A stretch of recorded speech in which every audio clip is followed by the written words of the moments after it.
أعوذ بالله من الشيطان الرجيم بسم الله الرحمن الرحيم يا ربي بالمصطفى بلغ مقاصدنا واغفر لنا ما مضى ya wasi'al karami. Munajat Syarif Hidayatullah dalam munajatna titah ngadatangan Gunung Pulasari. Duaan datang ke dinya, naik. Begitu naik ternyata aya kerajaan di Gunung Pulasari, aya kerajaan. Lain lalagaan nu menguasai Banten teh Raja Siwa, Raja Darga, Raja Brahma, Raja Ganesha. Anu kekuatan-kekuatan gaibna tanding saat eta. Dek merangan Raja Brawijaya, dek merangan Raja Pajajaran, dek merangan Sungwana Rajung kabeh ge tanding di dieu teh lain lalagan gagahna pohara. Munajat Syarif Hidayatullah. Begitu munajat deui titah naik ke Gunung Karang. Naik duaan ternyata antara Gunung Karang jeung Gunung Pulasari di dinya aya nu keur tapa. Tapa teh lain cara tapa budak kuari. Tapa make baju kerajaan. Di dieu make mahkota. Ternyata kulila-lilana tapa eta mahkota teh geus dijieun sayang manuk. Manuk teh geus arendogan di dieu. Apa ieu ge pernah tapa harita keur hayang wahweh teh. Ieu teh sesa. Rada cager deui teh sesa ieu teh. Termasuk ieu. Assalamualaikum warahmatullahi wabarakatuh.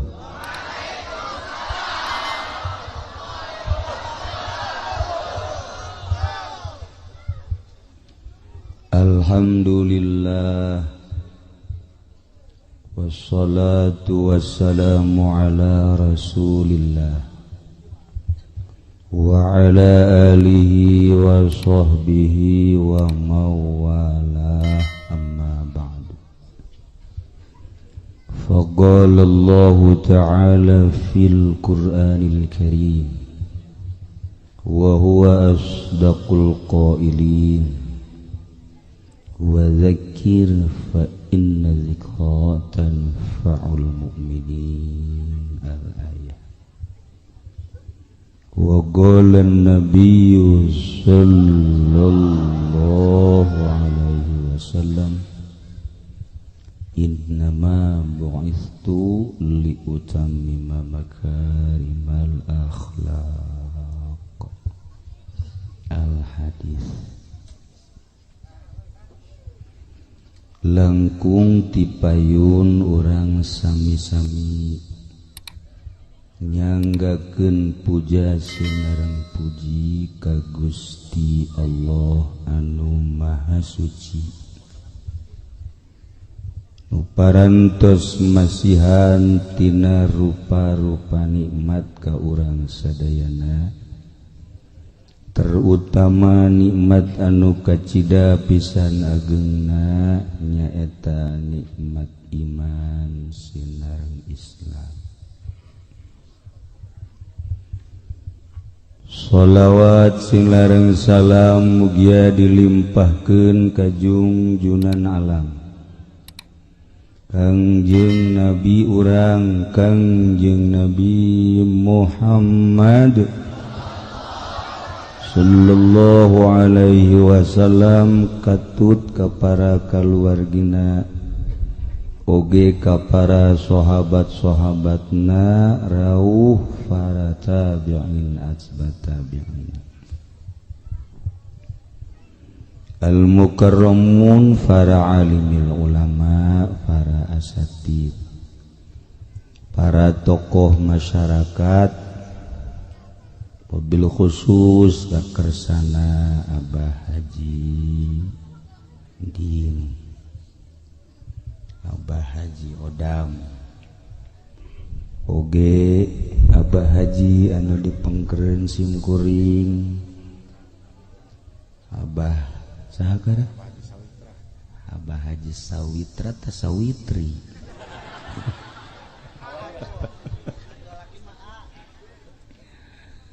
anu ngajantenkeun wasilah sumpingna simkuring ka dieu. Kumna para kiai, para ustad, para kasepuhan, ahli-ahli pasir angin anu kacida pisan nun kusim kuring dimulyakeun. Aparatur pemerintahanana, sipilna, militerna anu alhamdulillah dina saah ayeuna eksis. Polisi, ABRI selalu hadir dina riungan-riungan, boh ngariung maulidan, termasuk di judi. Alhamdulillah hadir baik. Hendak di akhirat dage polisi saparok ka sorga, saparok ka neraka. Alhamdulillahirabbil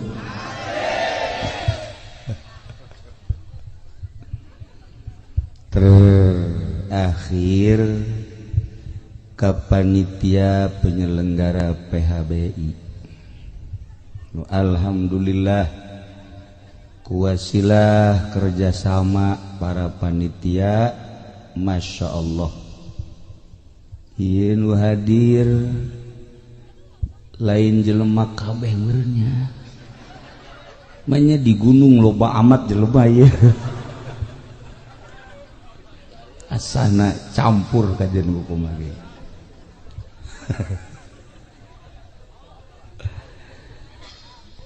Simkuring nyangka di gunung mah paling ge 100-200, ieu mah jelema ngarebu. Asana ahli kubur ge hadir bae. Lamun kadeuleu di dieu eta. Ngareneng supaya geus jadi mayit sebenarnya mah.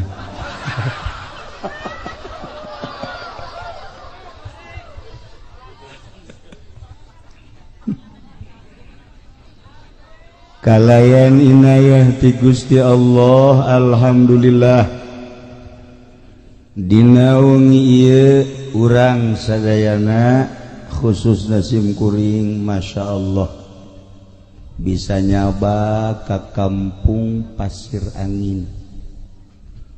Baheula mah bejana be aya lembur Pasir Angin, aya Masjid Karuhun. Dikersakeun keur pemuda teu boga tak kabogoh urang dieu. Dikersakeun jadi teu datang ka dieu. Meureun ondanganana lain ondangan cinta makhluk. Ternyata meureun ieu hadir ka dieu diondang ku Karuhun ahli Gunung Karang. Cinta mah leutik teh mah urusanana. Lah sapira cinta kawin anakan berayak beres. Geusan tapi cinta ka para arwah ahli-ahli Allah ialah anu bakal manjang kekuatan keyakinan urang.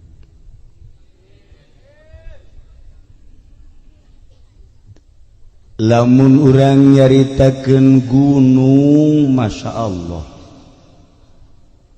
Kangjeng Nabi Adam di sorga diturunkeun ku Gusti Allah ka India di gunung nu tertinggi di dunia terkenal dengan nama Gunung Himalaya. Turun Kangjeng Nabi Adam di gunung, Masya Allah. Siti Hawa diturunkan di Jeddah, Allah ngainstruksikan supaya Kangjeng Nabi Adam kapanggih jeung Siti Hawa manusia kakarak 2 hari tak teu nyaho jalan Kangjeng Nabi Adam. Di mana eta istriku tercinta? Teu nyaho jalan. Kakaler ka kidul ka wetan ka kulon atuh di mana aja kakarak duaan dek nanyakeun ka saha. Bingung Kangjeng Nabi Adam, tapi Masya Allah kersaning Gusti Allah butus malaikat Jibril alaihissalam. Jibril tuduhkeun Adam tuh jidah atuh malaikat Jibril mah gampang set turun Adam yuk berangkat hiber atuh ka ditu babari. Oh jai horeng Masya Allah berangkat tidinya ka Muzdalifah. Di Muzdalifah geus ka Ambe langsung ka Gunung Arafah. Wah Siti Hawa geus aya di dieu langsung Kangjeng Nabi Adam Hawa. Oh Adam Masya Allah mangkaning harita mapan can aya baju can aya samping teka caritakeun wallahu alam. Eueuh baju eueuh cara kieu ye eueuh atuh ai wani mah nyebut sataranyang olos. Tidinya pertemuan langsung ke Mekah imah tangga Kangjeng Nabi Adam jeung Siti Hawa di Mekah. Pangheulana negara anu dijieun imah tangga adalah Mekah. Masya Allah lain RRC lain Moskow lain Irak lain Iran Mekah kahiji. Ketika Kangjeng Nabi Nuh dakwah 1000 tahun umatna anu iman ngan 50 1000 tahun dakwah nu iman ngan 50 buang ka warahna pohara. Eueuh nu iman ka Allah, eueuh nu iman ka Kangjeng Nabi Nuh. Anyar keneh ti Kangjeng Nabi Adam ka Kangjeng Nabi Sis, ti Kangjeng Nabi Sis ka Kangjeng Nabi Idris, kemudian Kangjeng Nabi Nuh alaihi salam. Manusia geus nyembah ka patung. Geus nyembah ka batu. Dituduhkeun ku Kangjeng Nabi Nuh alaihi salam 1000 tahun cuma menang 50 manusia. Abah Haji Indang adi mah kuari ieu encan 1000 tahun jelema nu narurut geus ratusan. Malah dikawin deui cenah berjalan. Kula tadi panggalana ngobrol di dia ngobrol kawin. Nyandung. Maksudnya lamun endek babari teh gampang. Lain jang kula, jang ieu jang eta.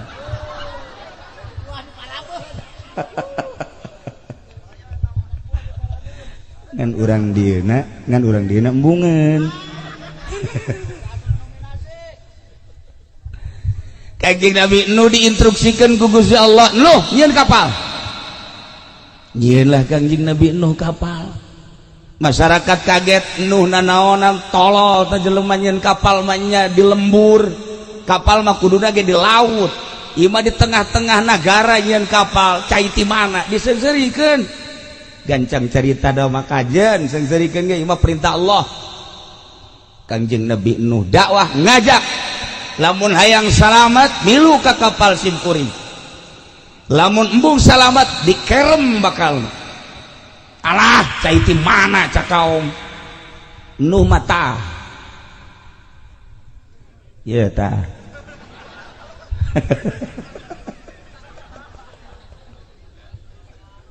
Tapi kersaning Gusti atuh emang dikerem keluarlah cai ngagorolot-gorolot keluar terus makanya keluar daga lain ti sumur lain ti walungan lain ti wahangan lain ti luhur tapi eta cai keluar ti paranti masa. Naon paranti masa? Ti hau model keluar cai ti hau terus golodor gede kakerem naraek lah ka kapal cuman 40 pasang Kangjeng Nabi Nuh putrana 4 hiji Kanan 2 Yafis nu 3 mah iman Kanan mah henteu Yafis Ham Sam iman Kanan mah putra Nabi sorangan kafir. Rahasia Allah Subhanahu wa taala.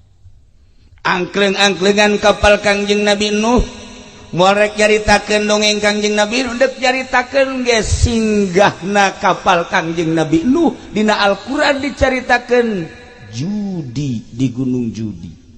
Kuari dengan terkenal Gunung Ararat Turki. Geus kayahoan kuari geus kapanggih panjang kapal Kangjeng Nabi Nuh lebar kabunyu kapal Kangjeng Nabi Nuh lantaran aya di Gunung Judi Masya Allah geus ngabatu jadi batu di gunung mantak gunung boga sejarah panjang orang mun nyaritakeun tentang gunung begitu Kangjeng Nabi Musa deuk mukalamah jeung Gusti Allah panggil ka Gunung Tursina Sinai wattini wazaituni watturi sinina wa hadzal baladil begitu sim kuring ka Mesir harita mana ya Gunung Sinai nu aya di Quran ternyata horeng lain cara gunung di dieu sim kuring mah ngabayangkeun teh mungkin kos Gunung Santri kos Gunung Karang Masya Allah di Mesir terus ka Yordan terus ka Israel, Palestina gunung eta teh panjang. Kulinanya pen bahasa Arab saeutik Sinai. Kulo Sinai cak kultu cak gaidna. Kabeh ieu Sinai, ieu kabeh gunung Tursina. Aing kumaha ngomongna deui atunya. Ieu gunung urut Kangjeng Nabi Musa nu mana? Begitu ditanyakeun aya. Horeng gunung Sinai teh panjang ti Mesir datang ka Yordania.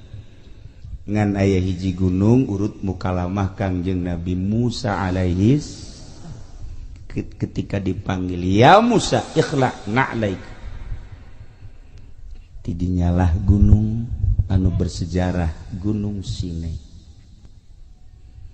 ketika Kangjeng Nabi urang umur 35 tahun naik mendekati umur 40 tahun satahun deui ka diangkat jadi rasul dikersakeun ku Gusti Allah loba teu hayang kapanggih jeung jelema hayangna nyepi Kangjeng Nabi hayangna nyepi di kamar teu puas Kangjeng Nabi nyepi sehingga neangan di mana inu leuwih sepi akhirna Kangjeng naik ka Jabal Nur ayalah Guha Hiro tahun 90 tahadus binikmah sim kuring naik ke gunung tersebut hayang ningali ketika iqra bismi rabbikal ladzi khalaq diturunkan ku Gusti Allah melalui malaikat Jibril didinyalah Kangjeng bersemedi sorangan di gunung urang kuari wani ge lobaan ye di gunung ye urang Gunung Karang kabehan taruru ulah aya hiji-hiji acan aju haji pendi titah di dieu asana moal kebal ge inna lillahi wa inna ilaihi rajiun telah dicaplok hileud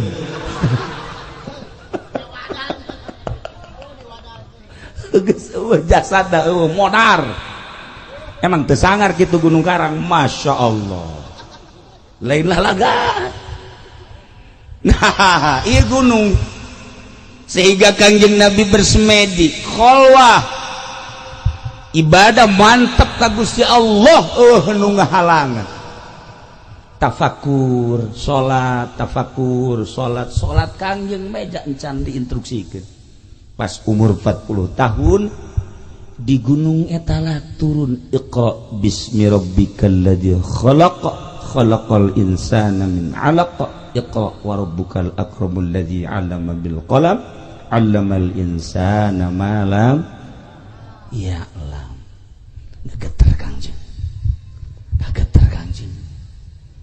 begitu turun iqra ya Muhammad iqra ma'ana biqori'in. Cek Kangjeng kuring mah teu bisa maca. Iqra ya Muhammad. Ma'ana biqori'in, kuring teu bisa maca. Iqra. 3 kali iqra, iqra, iqra. Ma'ana biqori'in. Ditangkep ku malaikat Jibril. Langsung dibacakan Iqra bismi rabbikal ladzi khalaq khalaqal insana min 'alaq sakumaha.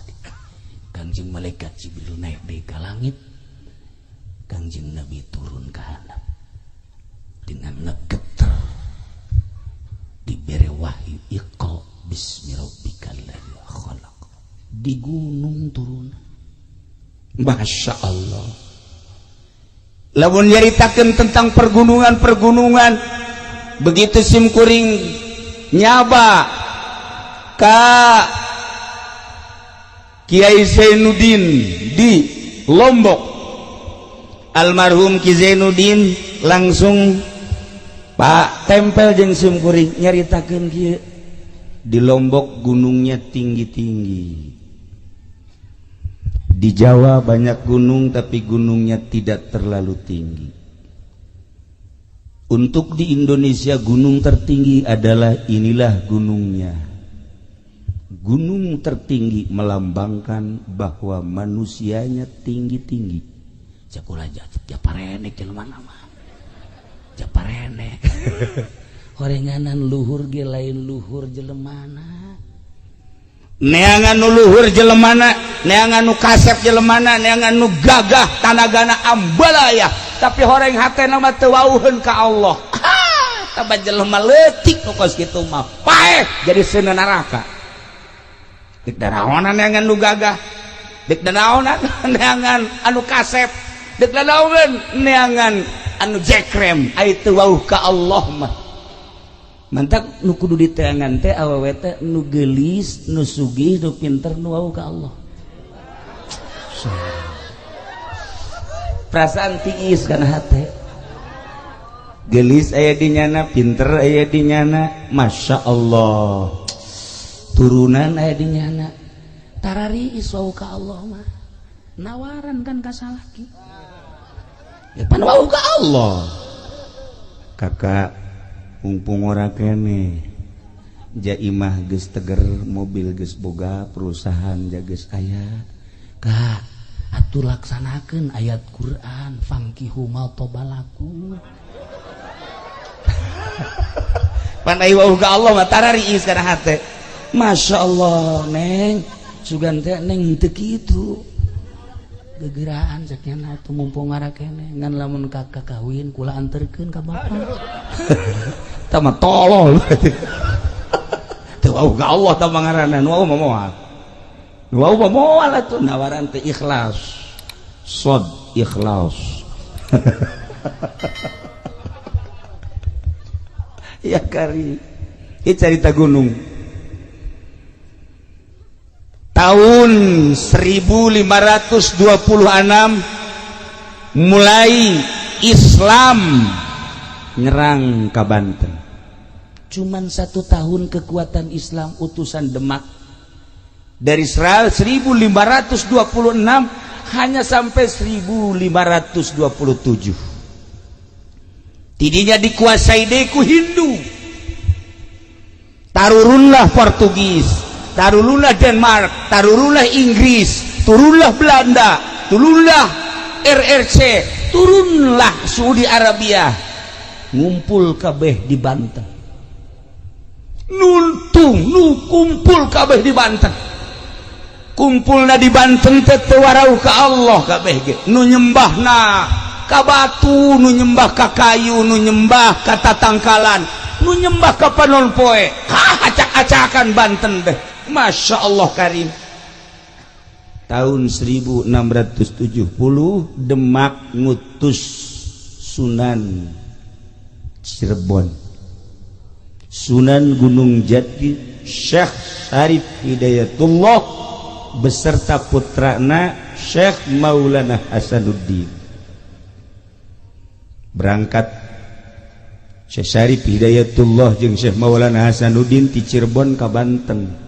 Duaan can aya mobil, can aya kendaraan nu sejen. Di Cirebon berangkat ka Banten cuman 1 jam. Naik naon cenah Kiai? Wallahu a'lam. Beja nama peureum doang aya babacaan la ilaha illallah mal dibacakeun ku si direkam. Engke aing mah teu bisa hiber sia bisa deui. Rugi aing ah. Moal wakalanan ke ka Abah Haji beta bebejana teh. Moal waka eta mah kudu ojol jeung sapi. Sajam di Cirebon. Masyaallah. Kula mah naik mobil, kula naik mobil. Aya aturan naik Avanza rada lambat. Naik Innova rada cepet. Kuari mah kebenaran naik Lexus cepet. Tapi naik Lexus ge asal dibarengan bae ku ieu angel. Pembawaanna ieu.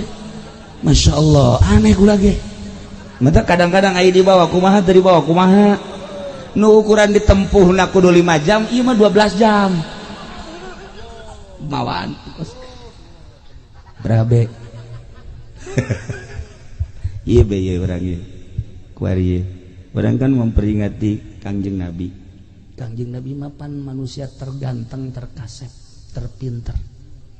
Ingat ke Kangjeng Nabi, kasep Kangjeng Nabi mah. Ingat ke Kangjeng Nabi, ganteng Kangjeng Nabi mah. Ingat ke Kangjeng Nabi, pinter Kangjeng Nabi mah. Ingat ke Kangjeng Nabi, segala-galana di Kangjeng Nabi. Jadi orang memperingati jelema nu ganteng jeung kasep. Kangjeng barang leuleuh ka dieu, iya kari. Atuh teu akur teh akan. Perasaan ngadenge Kangjeng Nabi na masyaallah. Leuleuh ka dieu hayang utah. Lamun leuleuh beungeutna, tapi lamun leuleuh hatena leuwih kejam. Ya kali. Nah, ieu Maulana Hasanuddin teh ka dieu duaan ka Banten disebut Banten Girang. Begitu ningali peradaban manusia, kekokohan, kebiadaban anu luar biasa. Kerajaan dikuasai ku 3 raja. Hiji Raja Siwa, 2 Raja Darga, 3 Raja Brahma, aya 4 terkecil Raja Ganesha. Masya Allah, buatan lain bantrak-bantrakeun. Munajat Syarif Hidayatullah jeung Syekh Maulana Hasanuddin kudu kumaha ieu? Demak dek ngutus bala tentara ulawaka moal menang. Cek Syekh Syarif Hidayatullah moal menang kajian kukuan ke kula munajat heula. Munajat Syekh Syarif Hidayatullah dalam munajatna titah ngadatangan Gunung Pulasari. Duaan datang ka dinya, naik. Begitu naik ternyata aya kerajaan di Gunung Pulasari, aya kerajaan. Lain lalagaan nu menguasai Banten teh Raja Siwa, Raja Darga, Raja Brahma, Raja Ganesha. Anu kekuatan-kekuatan gaibna tanding saat eta. Dek merangan Raja Brawijaya, dek merangan Raja Pajajaran, dek merajang Sungwana Rajung kabeh ge tanding di dieu teh lain lalagan gagahna pohara. Munajat Syekh Syarif Hidayatullah, begitu munajat deui titah naik ke Gunung Karang. Naik duaan ternyata antara Gunung Karang jeung Gunung Pulasari di dinya aya nu keur tapa. Tapa teh lain cara tapa budak kuari. Tapa make baju kerajaan, di dieu make mahkota. Ternyata kulila-lilana tapa eta mahkota teh geus dijieun sayang manuk. Manuk teh geus arendogan di dieu. Apa ieu ge pernah tapa harita keur hayang wahweh teh. Ieu teh sesa. Rada cager deui teh sesa ieu teh. Termasuk ieu. Rada cager deui teh, rada cager. Nah ieu aya pohon beringin. jadi nyana akhirnya berlindung di pohon beringin di Golkar. Alhamdulillah ya, calon neraka kene lah ya. Masya Allah didinya lah Syekh Syarif Hidayatullah menyapa ka jelema nu keur tapa. Begitu disapa ditanya benta, begitu benta adu kekuatan mata, begitu adu kekuatan mata hudang make adu kekuatan batin.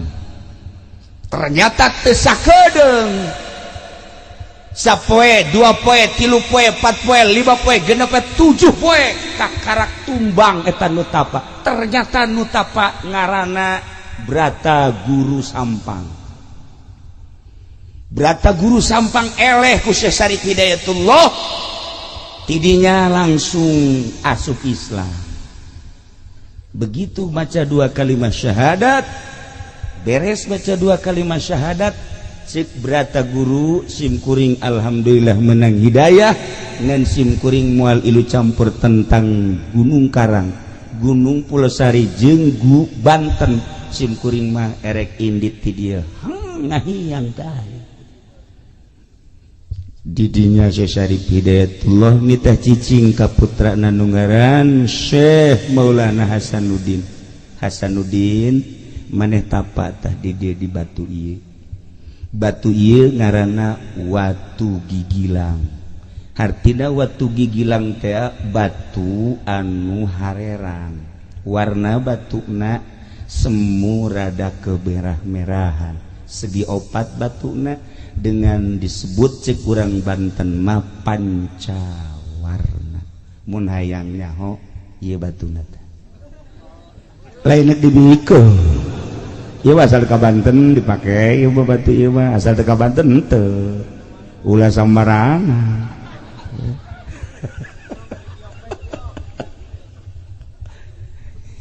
Batuna nu dipake tapa adalah 2 meter persegi.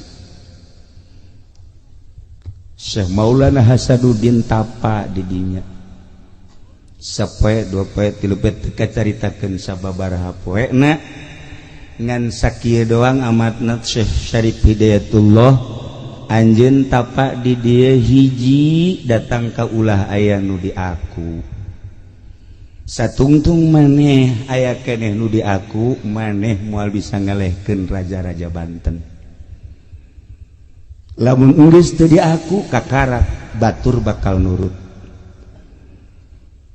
Aya cai ulah di aku, aya angin ulah di aku, aya batu ulah di aku, aya cacaang ulah di aku. Andai kata aya reungit nempel ulah dikukubahakeun lantaran eta reungit ulah di aku. Aya nu boga cai, aya nu boga angin, aya nu boga reungit, aya nu boga orai, aya nu boga hewan-hewan kabeh nu aya di dunia ieu terutama nu ngageugeuh di Gunung Karang aya nu boga.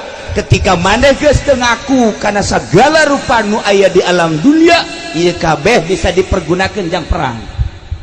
Maneh tapa teh sakitu bae teh sok cirina di mana-mana ieu batu geus bisa ngangkat berarti maneh geus lulus. Lain-lain mantrak-mantrageun tam tapa. Dek perang teh tapa heula. Kuari mah dek demo, dahar mah lulu. Dek perang teh tapa. Syekh Maulana Hasanuddin teh masyaallah karim. Tapa ada di dieu. Rumatak sim kuring ka dieu masyaallah. Datang ke sepuhan ka ditu sakali moal ah, datang ka 2 kali henteu ah, datang ka 3 kali kasurupan di ditu. Kasurupan dia ka sepuhan teh kula ge rada kaget. Ngetikeun taneuh hadena lain aing nu diketik. Mun aing lawan ku aing. Ngan pasti aing eleh. Kakarak rada mikir can diterima ka 4 kali aya karuhun di dieu sumping. Nah iyalah salah satu realisasi tina 5 kali ngundang ka ditu mun henteu hadir moal ka dieu simkuring. Alhamdulillah dina sacenah sakit nu hadir urus kayak nyaho ulah sok kayak nyaho pokoknya ente mah ngaraji bae pokoknya mah geus beres ngaji menang 5-10 tahun kawin geus beres anakan bae dihitung 12 ya anak nah itulah Syekh Syarif Hidayatullah.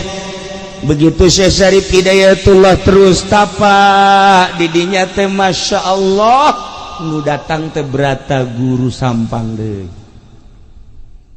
nu geus asup Islam saenggeusna dipapatkeun kakarak batu bisa ngangkat.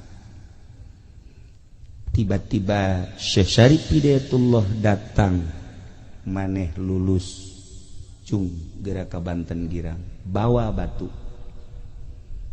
ieu teh ulah dikamamanakeun kekuatan Banten teh aya dina batu lain batu boga kekuatan tingali Kangjeng Nabi Musa boga tongkat tingali Kangjeng Nabi Sulaiman boga cincin jeung nabi-nabi nu lainna ieu ge batu jang kekuatan Banten sing hade ieu ngaranna watu gigilang teuneun di Banten selama batu ieu aya Banten jaya ketika batu ieu teu aya Banten bakal runtuh saha bae nu endek siap jadi sultan Banten ketika batu eta encan aya deui di Banten moal dianggap ku jelema saha bae titip Syekh Syarif Hidayatullah seperti eta. Masya Allah dibawa batu 4 meter persegi cuman dijingjing doang ku Syekh Maulana Hasanuddin dijingjing ieu mah mawa cai bae geus ieu mah geus eueuh naonan ieu mah nu mantak hampir diusir ku pamajikanna ge cek nya geus teu berguna ieu hirup la faidata wa faidah itu faedah hirup Masya Allah dijingjing dibawa ke Banten maka ayalah paseban Banten anu tihangna opat ditendenlah batu didinya etalah Syekh Maulana Hasanuddin selalu diuk didinya selama batu eta aya perang jeung sahabat bakal menang mulai Syekh Maulana Hasanuddin berangkat perang dikirim bala tentara ti Demak saeutik ngalawan Hindu nu aya di dieu anu dibantu ku Portugis jeung Inggris anu kekuatan militerna luar biasa. Syekh Maulana Hasanuddin Sugan Gimbir teu aya begitu perang 10 lipat kekuatan kafir Syekh Maulana Hasanuddin dengan tenang lantaran boga wangsit nu hese ge hiji trah kadua wangsit lah ulah sok nya usah nanyakeun wangsit segala naon kumaha lah ku batur-batur mah geus nyaho isian can kumaha sih dibawa ongko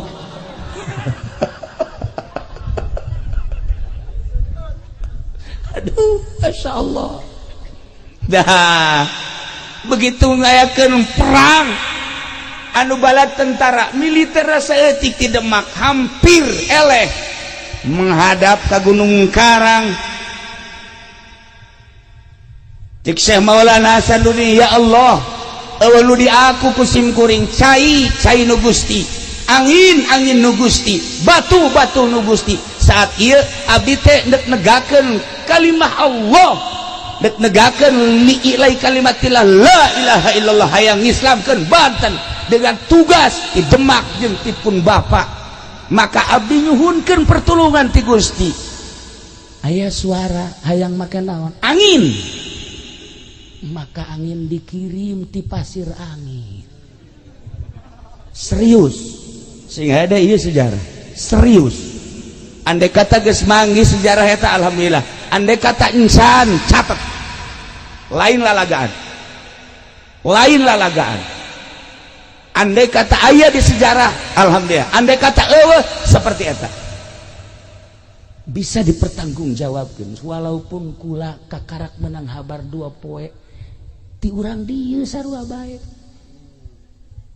ulah sok kadatangan nu kitu tah kemari Kiai PI maot begitu turun di mobil aya budak leutik mapang budak leutik da kasep lain cara kolot kieu kasep berangkat ke masjid aya digigireun kula jadi imam Allahu Akbar jelema ribuan terus nuturkeun makam ka makam nguburkeun nyana di dieu tah di dieu ngobrol jeung kula ngobrol naon cenah cak di Nurjaya tah rahasia tuh nyana ge aya nyaho nanti ngobrol naon cenah ge sok aya nyaho bae ngobrol cinta ye ngobrol geus beres kula talkin eueuh kula nanya Ki Nurjaya saya teh budak leutik ci sugan teh bawaan kiai cenah nanya deui ka adik kula ci sugan teh saha teu nu nyaho nanya deui ka hiji kiai jak kula beuleuh cenah kiai neuleuh dia bangsa nu ka kos kararieu wow ieu mah ka hijab kieu mah tuh henteu nu kieu mah bangsa nu kararieu mah moal mun orai neuleuh bangsa nu leuleuh ngomongnya na ngobrol jeung kula eueuh ieu ge aya anu datang masyaallah ieu horeng pasir angin teh pernah dicokot diundang ku Syekh Maulana Hasanuddin ketika perang ngelehkeun Hindu anginna ti dieu ieu pasir angin teh lain lalawaran mantak ayalah jampe paranti ngadatangkeun angin teu kudu lobaan ka Jakarta demo teu kudu eta mah endek masalah tinggal diondang bae angin pasir angin coba tuh Ahok kubruskeun habak beres hayus ya asal geus datang angin pasir angin masyaallah lain lalawar di aya liangna ngan liangna teu kadeuleu nu kadeuleu liang anak we di dieu mah liang eta teu kadeuleu liang angin eta mah tapi insyaallah urang-urang dieu paham aya nu paham nah dua kekuatan hiji cai ialah Cibanten ngaranna Cibanten teh huluna di Gunung Karang turun di Gunung Karang pecah dua nu hiji ke arah barat sekitar 35 km ka laut jadilah dermaga internasional nu hiji ka Karang Atu nah iyalah jadilah dermaga nasional dua kekuatan maka di Banten ulah coba-coba Gunung Karang pusatna adalah Gunung Karang 1 juta kali garaga orang Banten teu nyaba ka Gunung Karang moal aya kekuatan Gunung Karang titisan ti baheula dongeng almarhum abah kula waktu masantren di Sekong hayang nyaba ka guru gas umur 7 berangkatlah tiluan nu hiji ngaranna Wes Kurni urang Tangerang kabeh nu hiji di Samsudin berangkat di ditu nu dua sombong sebab puasa bae nu duaan mah sia Madam Yati neuk naik ke Gunung Karang teu puasa mopo sia kajen ku kumaha ge yo aing ye hijib nasor geus dikelek hijib naon deui si dieu hijib saepi mah komo anginna ge geus ambalaya ya tuturkeun aing ke asal naik ke Gunung Karang sia tuturkeun deuleukeun aing mah naik angin cek kana begitu datang wallahu alam ka mana maropo kabeh teu kuat dua mah alah cenah damai aing mah teu kuat cek cenah ieu aing mah moal bisa terus ka ditu geus teu kuat kumaha sih nyaritakeun teu kuat hese nyaritakeun teu kuat teh hese okos aya lalaki hayang kanu geulis teu kuat aya beungeut perang hayang kanu geulis aduh teu kuat teu nyambung tapi ulah leutik ka hate lalaki mah pembeli itu geulis kajen teh geulis beungar iya ini roa itu pasang je mujizat Gusti Allah masyaallah il qala Yusuf li abihi ya ngaji memang ngaji amil eta heula nah lah urang dia mah geus leuwih nyaho bae pokona urang kulon mah bangsa perpeletan mah atuh perpeletan mah ilaku mah teu ieu tapi almarhum abah kula masyaallah ketika tawadu di harapan Gusti ya Allah ya Rabbi abdi mah ngarasa puasa tilok dahar beki wiridan tilok tapi abdi hayang kapatilasan Syekh Maulana Mansur di luhur abdi teh hayang datang ka tiba-tiba kunaon aya nu mawa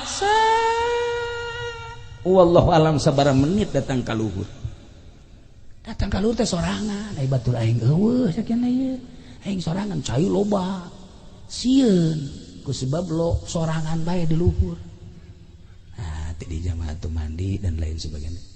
Turunna jalan mana ya cekna? Sebab tadi eureum datang ka luhur. Tapi tidinya dengan penuh ketawaduan deui, tiba-tiba dibawa deui.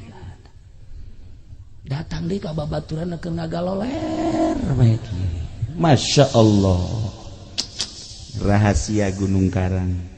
Namun dibawa takabur bahaya sebab lain baheula bae kuari emang eueuh ieu anu keur tapa aya nu keur tapa di Gunung Karang kuari urang Jawa Timur kabeh urang Jawa Tengah jeung Jawa Barat termasuk Banten eueuh nu keur tapa kuari di Gunung Karang urang Jawa Timur nu geus turun 5 poe ka tukang urang Jawa Timur keneh tapa di Gunung Santri di Gunung Karang di Banten balik kita mampir ka imah mau dicaritakeun ka ditu nama ngan urang Jawa Timur kuari aya kene urang Jawa Timur ieu teh geus dieusian kudu tapati baheula datang ka kuari nah panjang urang mun nyaritakeun Gunung Karang mantak hadiahna ge teu barang sambarangan ulah ge tadi rada ngageter tita hadiah padahal urang dieu bae tapi kukula di hadiahan lalauna teu meunang kadenge ku batur tet laur oh geus hadiah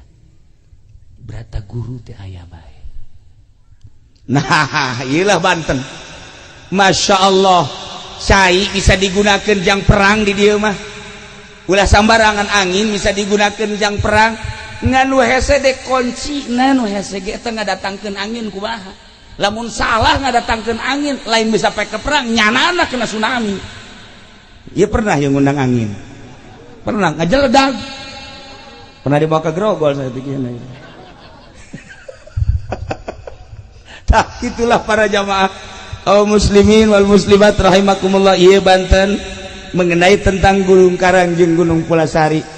Ieu batu anu aya di Banten tersebut dipindahkeun ka Surakarta. Surakarta Jaya dipindahkeun deui ka Banten. Ketika Banten ngangaranan angin di ngaranan lah angin teh ku ngaranna opat. Pangeran Kidul, Pangeran Kaler, Pangeran Kulon, Pangeran Wetan dipakailah ngarat salah satu opat incu daripada Syekh Maulana Hasanuddin. Eta teh julukan ngaran angin. Angin Kidul, angin Wetan, angin Kulon, angin Kaler. Nah, lamun endek coba-coba ngundang angin tersebut apa ti Kaler, apa ti Kidul, apa ti Kulon, aya bahasa tertentu. Aya keneh karuhun urang di dieu insyaallah anu lamun huru hara gede bakal tarurun di Gunung Karang mudah-mudahan karuhun urang masih keneh ningalikeun urang mudah-mudahan karuhun urang masih deudeuh jeung nyaa neuleuh ambalaya anak incuna beuh ieu geus teu puguh arah mana nu bener mana nu salah geus teu puguh arah carita partai dikemas siga bener padahal jerona ambalaya carita organisasi siga bener dikemasna luar biasa bagus ternyata jerona bok-brok pondok pesantren kadeleuna bagus dikemas berbagai ngaran pondok pesantren ternyata jerona Masya Allah selama hubud dunia moal beres karuhun bakal ngutuk. Gila Gunung Karang. Para jamaah kaum muslimin wal muslimat rahimakumullah saat ieu batu nu pernah dibawa di ka Banten aya salah sahiji incu Banten anu nakal maka batu tersebut teh moal dibejakeun ngaran anu mawa batu tersebut kemudian didagorkeun kana sirahna semplek jadi batu gigilang eta semplek juruna saeutik urut ngahajar salah satu incu Syekh Maulana Hasanuddin. Aya dipindah-pindah kuari eueuh di Banten.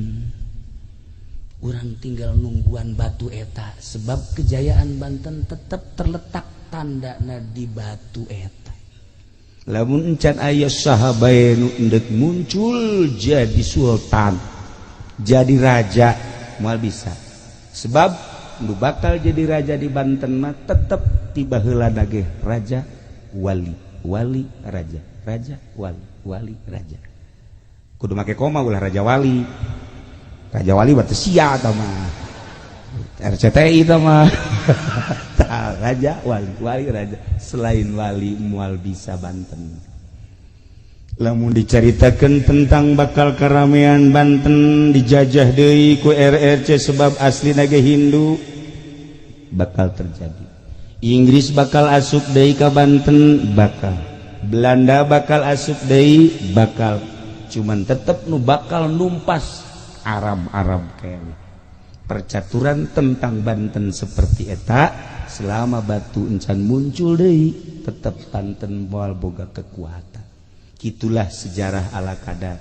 Urang kuari sabodo tama tentang eta. Ieu mah supaya nyaho bae heulana. Masih panjang lalakona. Urang sebagai generasi sing hade sebab Kangjeng Nabi muncul dengan kekuatan anu luar biasa, tapak. Kangjeng Nabi Musa muncul dengan kekuatan anu prima, tapak. Wali Sanga muncul dengan kekuatan anu prima, tapak. Syekh Maulana Hasanuddin babad Banten pada tahun sekian sampai tahun sekian, dilanjut ku Syekh Maulana Hasanuddin, Syekh Yusuf, dilanjut Syekh Mapai dan lain sebagainya. Tarapak kabeh. Lamun urang kuari jadi kokolot jeung jadi kiai masih keneh beuki duit proposal pamarentah ulah harap menang Banten. Urang jadi kiai masih keneh ngarorodan duit partai moal harap Banten jaya.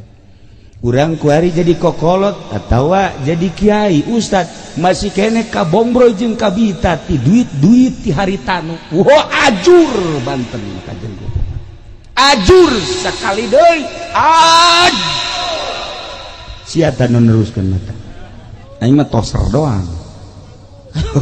Seperti eta. Dek narima dek henteu hak ente kabehan.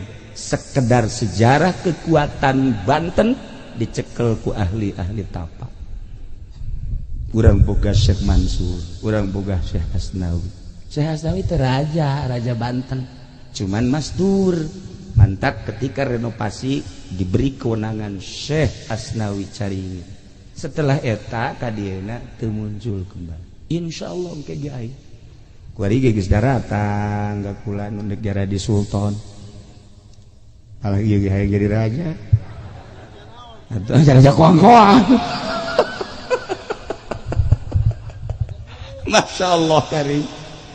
Alhamdulillah lamun di Banten geus aya nu diangkat jadi sultan. Aya deui nu hiji hayang dinobatkeun dia jadi mangga bae tah mah mangga bae ai pas eueuh masalah tapi kula geus ngangkat sorangan raja setan. Alhamdulillah.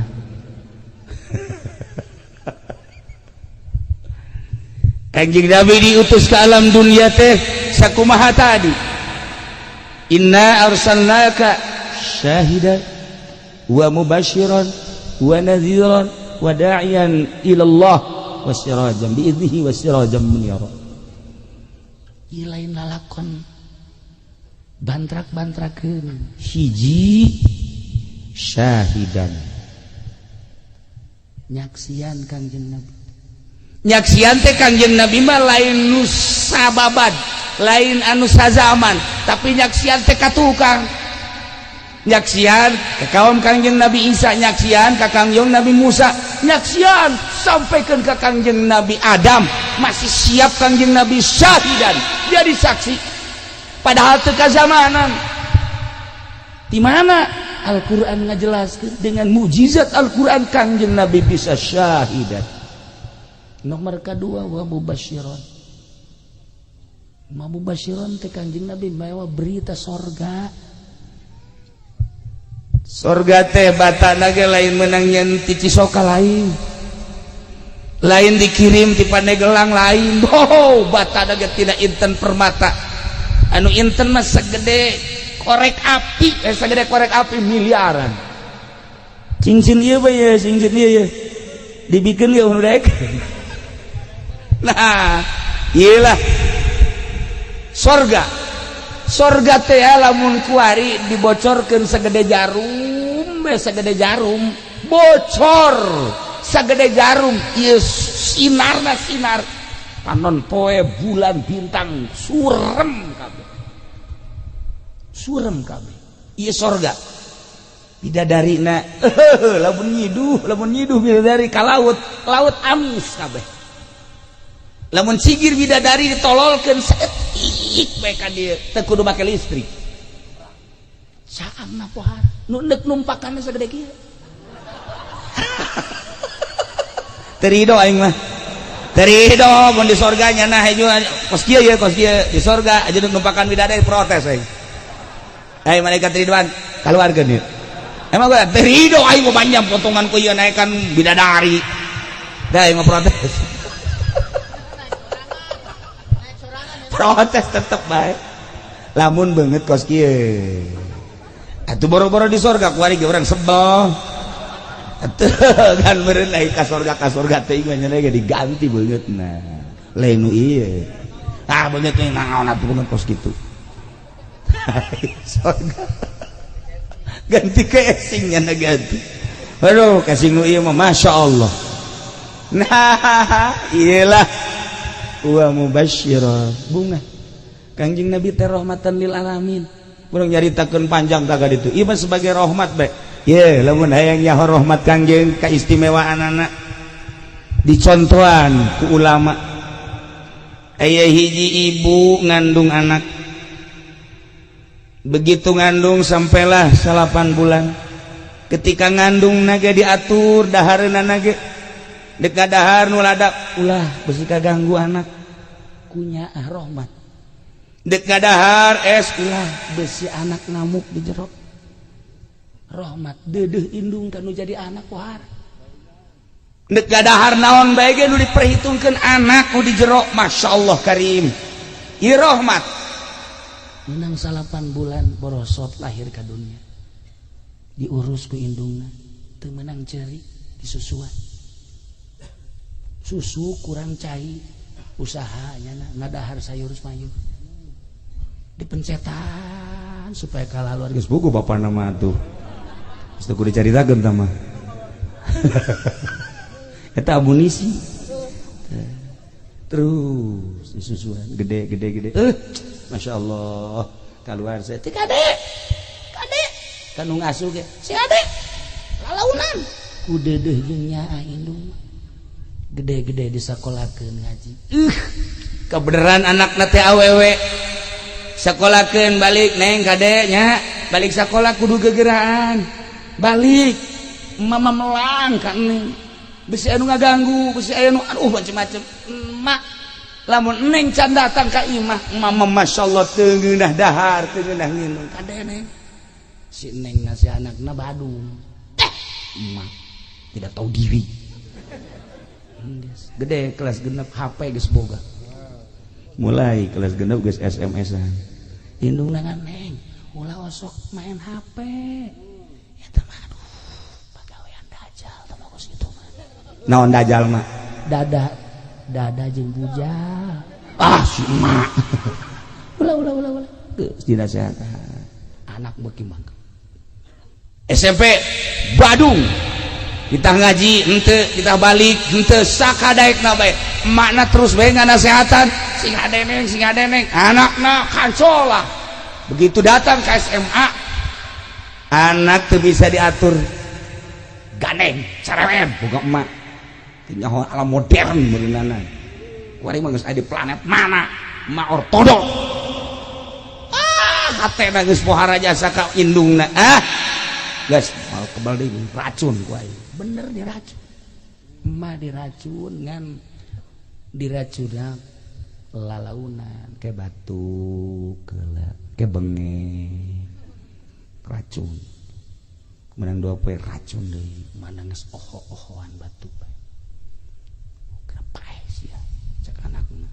bebas hirup hayang bebas hirup lantaran batuk ngehkeh baik otomatis kan ke dokter begitu ke dokter periksa ke dokter hasil visum dokter ternyata terjangkit racun mak cek dokter ibu mah ini kena racun itu siapa yang racun coba panggil anaknya tanya begitu tanya dengan kelihayan pertanyaan polisi nunanya ternyata ngaku bahwa si neng nu ngaracun masya Allah cek polisi ibu karena ini anak telah meracun ibu dan meracunnya adalah terencana maka sama dengan akan membunuh ibu dengan direncana tidak ada lagi kecuali harus dibunuh kumaha ibu kudu dibunuh apa ente terserah atau ingus jahat-jahat cuman pelaturan harus tanda tangan bahwa anak harus dibunuh melalui tanda tangan ibu nuker muriang dibere selembaran untuk tanda tangan pembunuhan anak dibere pulpen tanda tangan cek polisi anak akan segera dieksekusi bunuh begitu dek tanda tangan ragag pulpen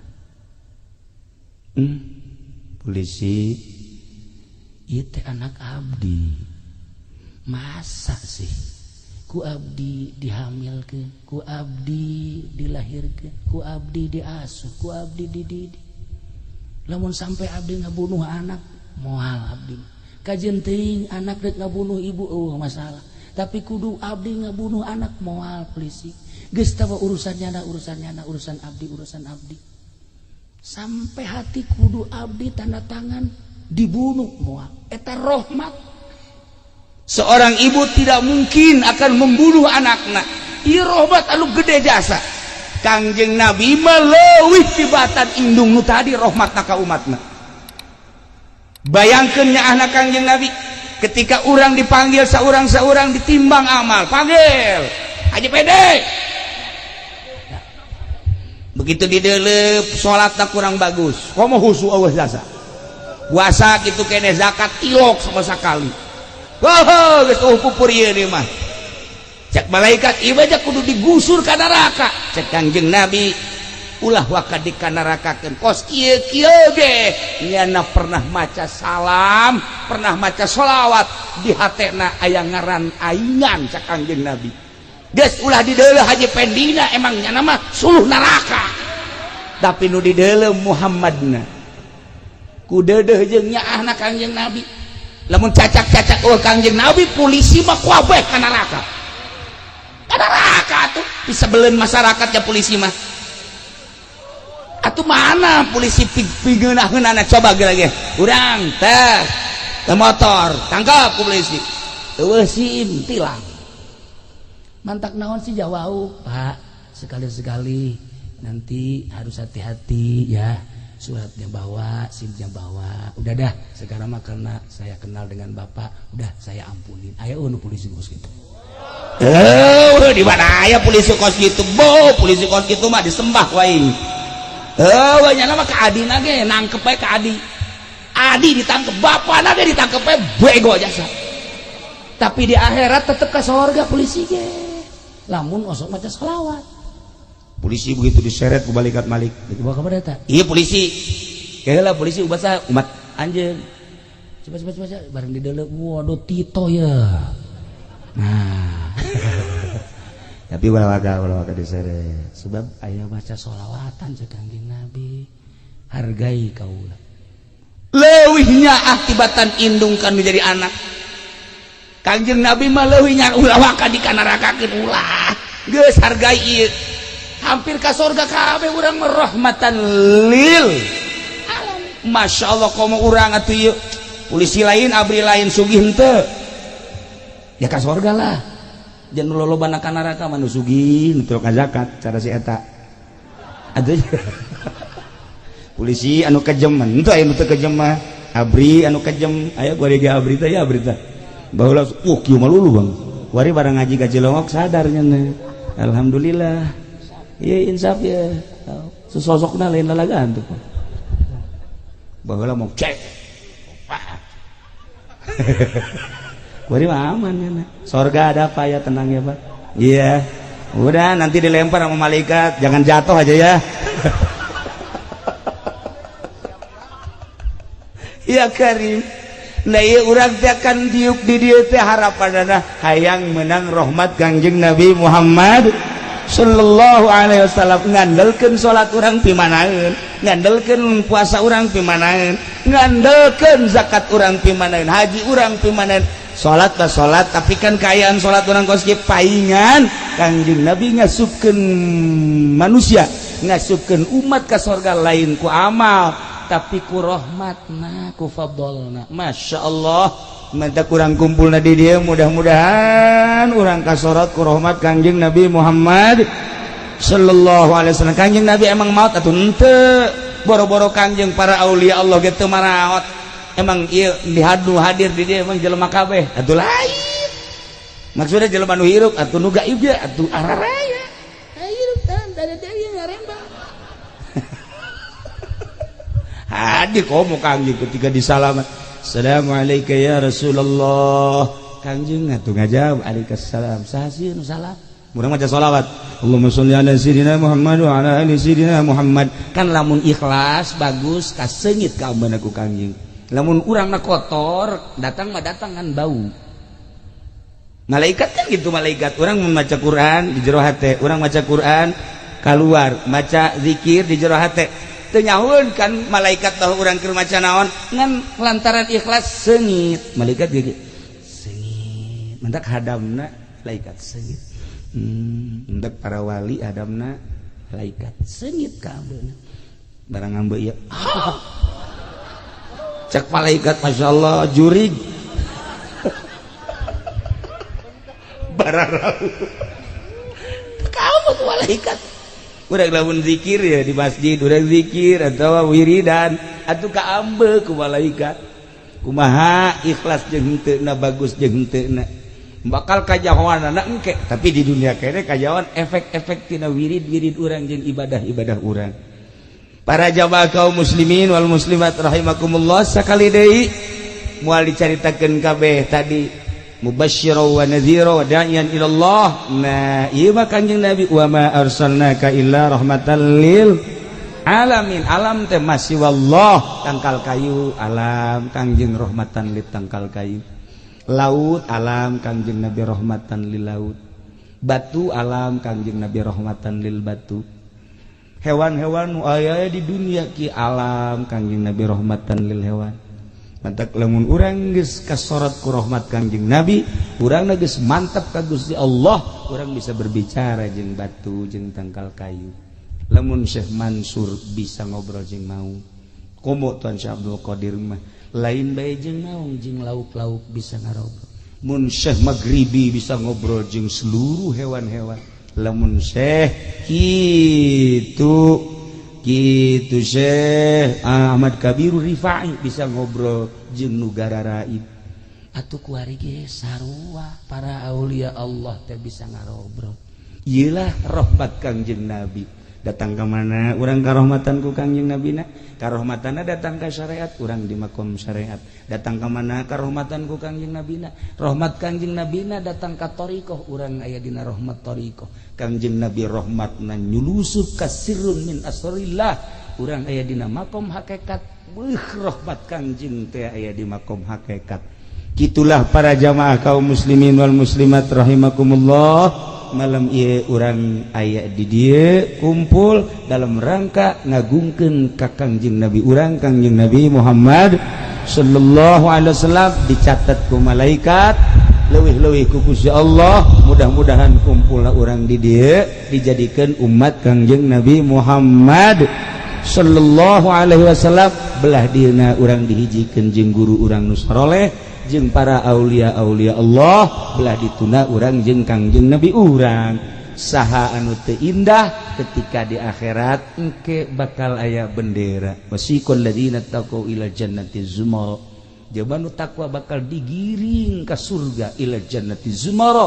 Kelompok-kelompok aya bendera-bendera, engke bendera di akhirat ulah salah neuleuh bendera, ulah neangan bendera Golkar di masa cilaka, bendera pada ulah di dunia ge ulah ajeuna ieu mah petilu ge nyungsem wari mah geus teu beres cenah PKB Alhadin Sawa geus we benderana ge di akhirat ulah diangan bendera partai, benderana la ilaha illallah Muhammadur Rasulullah. Geus ke di akhirat urang neuleuh bendera eta, di bawah bendera eta berangkat menuju surga Allah Subhanahu wa taala. Nyaritakeun bendera loba nu dibikeun ka Sina Abu Bakar, nu dibikeun Sina Umar, nu dibikeun Sina Utsman, Sina Ali, Sina Husain, Sina Hamzah dan lain-lain sebagainya. Termasuk guru-guru urang ke di akhirat dibere bendera ku Kangjeng Nabi urang. Geus urang nuturkeun salap guru-guru urang moal mislek kajen kukuman. Gitulah para jamaah kaum muslimin wal muslimat rahimakumullah, simkuring atuh ngarasa bingah dina wengi ieu tiasa ka dieu ka pasir angin, dongeng pasir angin ala kadar tadi geus. Ieu Gunung Karang ge ala kadarna geus, Gunung Pulasarina geus, kemudian batu-batuna geus. Malah aya julukan-julukan kampung-kampung eta teh di zaman Syekh Maulana Hasanuddin, insyaallah ke iraha deui aya wangsit sarua bae ngadongengkeun tentang sejarah-sejarah nu patalina tapi jeung karomah-karomah. Nu patali jeung karomah lain saeutik di Banten teh. Insyaallah mun aya izin Allah ke urang carita deui. Ieu mah luar biasa dina wengi ieu sakali deui hapunten tina samudaya kalepatan sareng kakiranganana ieu urang ngadoa ka Gusti Allah. Allahumma shalli wa sallim ala sayyidina Muhammadin fil awwalin wal akhirin wa barik wa sallim wa radhiyallahu ta'ala an sadatina ashabi sayyidina Rasulillah ajma'in. Amin ya Allah ya rabbal alamin. Allahumma arham ummat sayyidina Muhammad, Allahumma ajbur ummat sayyidina Muhammad, Allahumma aslih ummat sayyidina Muhammad, Allahumma farrijan ummat sayyidina Muhammadin sallallahu alaihi wasallam. Allahumma anfa'na bima 'allamtana wa 'allimna ma yanfa'una wa zidna ilman wa yaqinan wa zidna ilman wa yaqinan wa zidna ilman wa yaqinan walhamdulillahi ala kulli hal wa na'udzu billahi min kulli hali ahli an-nar. Allahumma hdina siratal mustaqim, Allahumma hdina siratal mustaqim, Allahumma hdina siratal mustaqim, siratal ladzina an'amta 'alaihim minan nabiyyin wasiddiqin wasyuhada'i wassalihin wa hasuna ulaika rafiqa dzalikal fadlu minallahi wa kafa billahi 'alima. Wa shalli wa sallim ala jamil anbiya'i wal mursalin walhamdulillahi rabbil alamin. Sakali deui simkuringnya haja henteu ngadongengkeun tentang perjalanan Syekh Mansur anu ieu di dieu aya sababaraha tinggal Syekh Mansur. Insyaallah mun panjang umur ke urang bahas. Sakitu bae wallahul muwaffiq ila aqwamit thariq. Wassalamualaikum warahmatullahi wabarakatuh.